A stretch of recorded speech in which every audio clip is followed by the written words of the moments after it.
Un homme en appelle à Dieu pour le protéger, lui et sa famille. Les nerfs lâchent, la Grèce lui paraît encore loin.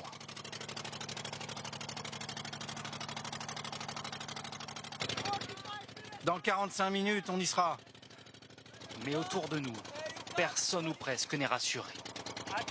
J'ai dit au capitaine de ne pas aller trop vite, car il vaut mieux avancer doucement et arriver sain et sauf.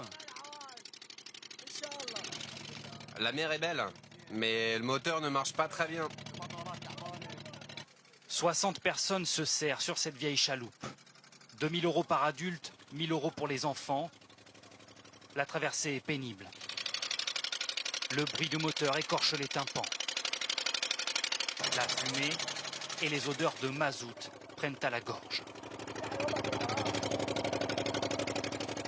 La nuit commence à tomber et sans lumière, le bateau devra naviguer au milieu des cargos. C'est à ce moment précis que le moteur va rendre son dernier souffle.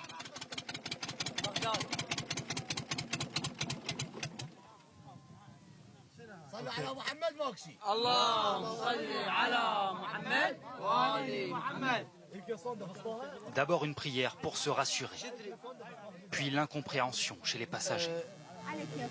Le moteur vient de s'arrêter et on se retrouve donc à peu près 2,5 km, 3 km des côtes turques, quasiment sans lumière si ce n'est celle de notre caméra, et on ne voit pas de bateau à l'horizon. Pour l'instant, on est bloqué.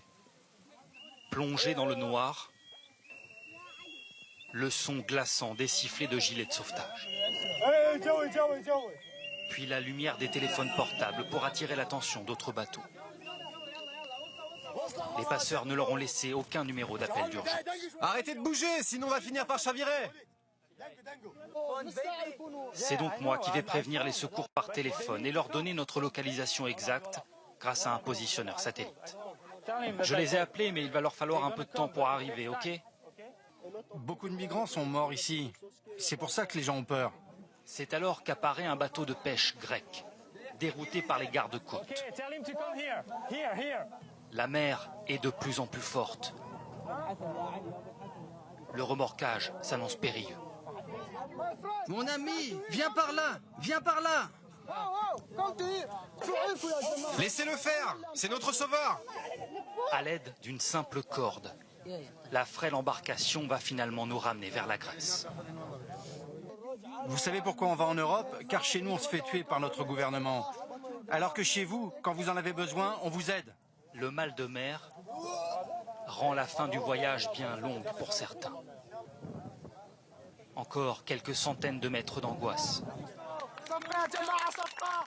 Et après 4 heures de traversée, des applaudissements pour saluer la fin du périple.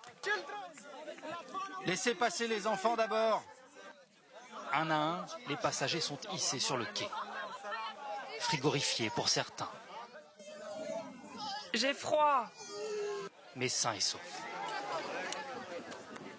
Comment vous vous sentez? Ça va, ça va. La mer, c'était effrayant.